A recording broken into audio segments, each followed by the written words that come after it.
So this is gonna be like a, I don't know, little powwow video, I guess.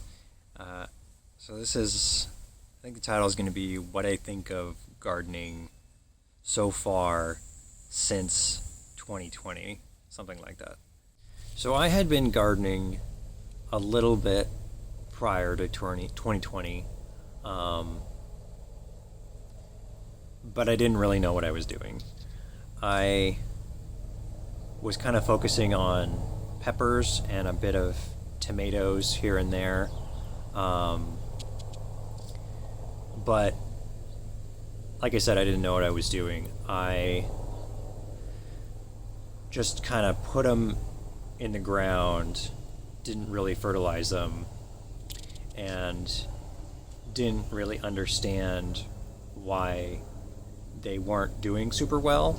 Some of them actually did do well, but many of them just kind of did poorly, didn't put on a lot of fruit, and just kind of tapered off over time.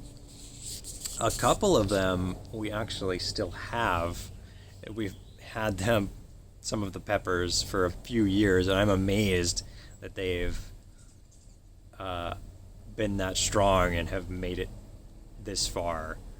But anyway, so I'd been doing a little bit of gardening, kind of mild interest in it prior to 2020. And when I was a kid, my dad, for a while, did a lot of gardening at our old house. So to some extent, I've already had some exposure to gardening in different forms. So when 2020 rolled around and it became obvious that things were getting crazy, I decided to get a little bit more serious with gardening. And the funny story is, when it was official that lockdowns were happening, I was like, okay, we need our food staples. I'm gonna grow potatoes.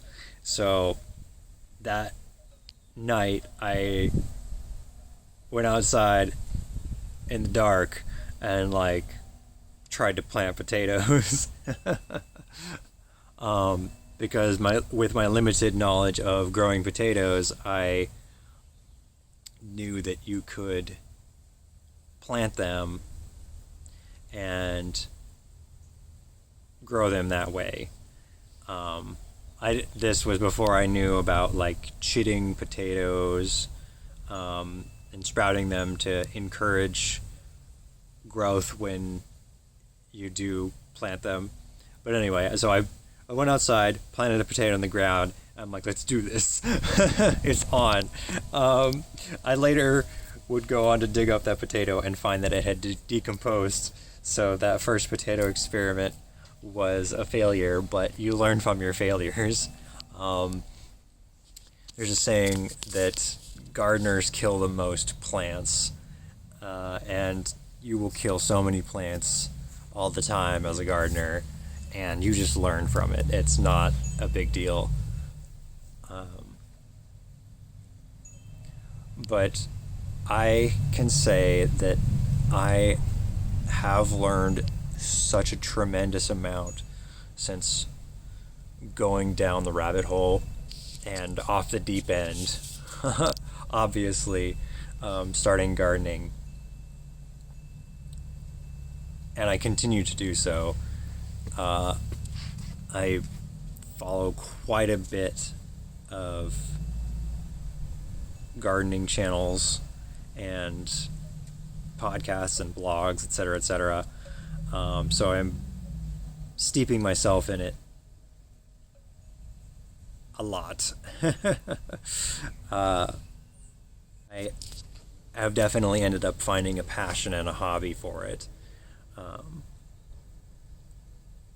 I still have plenty to learn. I have problems with growing tons of stuff still, so But yeah, like it really started the fire for me when I was like, okay, we got to grow stuff because society's shutting down, right?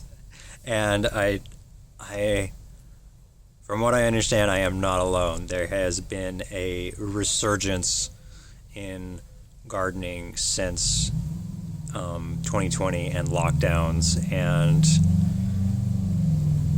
many people seem to have found the same fire and passion that I have for it, because it's not just about growing your own food and being self-sufficient and sustainable. It's about being out here and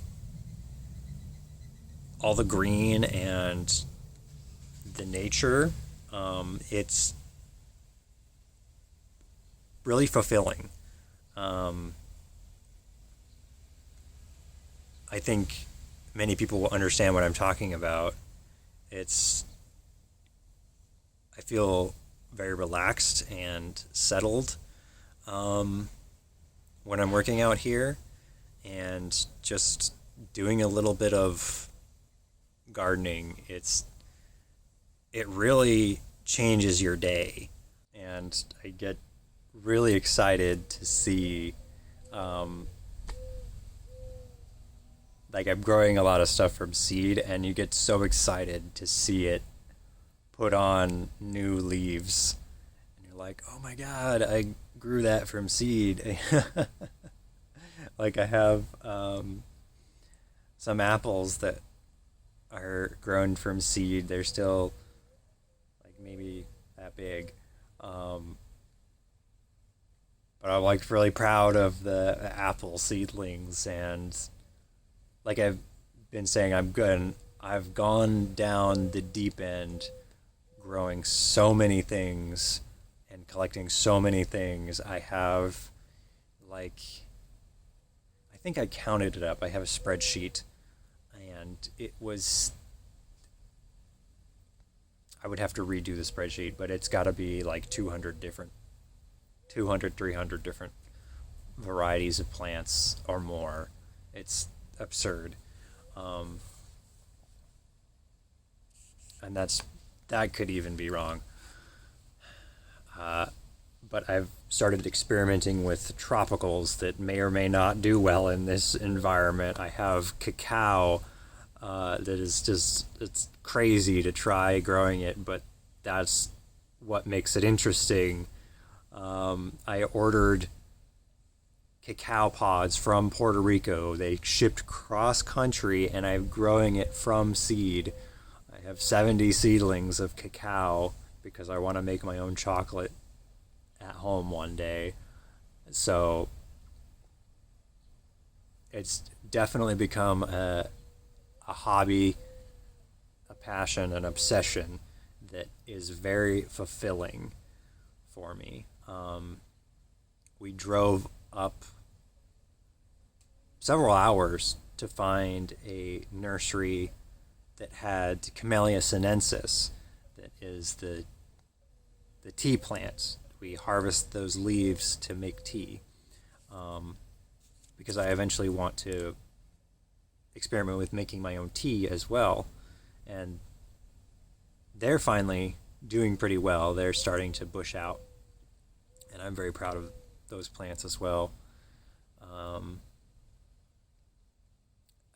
I just have so many things in the collection now. It takes forever to rattle them all off. Uh, what I would like to do eventually is get my own piece of land and build a homestead. And in some sense, that is why I am collecting so many things and starting them young. Like I have, I don't know, 20 plus trees in small pots. Because as the saying goes, the best time to plant an apple tree was 5 years ago, the next best time is now. So if I have a small apple tree now, 5 years from now, when I may be getting ready to find some land for a homestead, I have those trees kind of in the wings and waiting, that are at a more mature stage of their growth. And a tree will grow as big as you give it space for, if the conditions are right.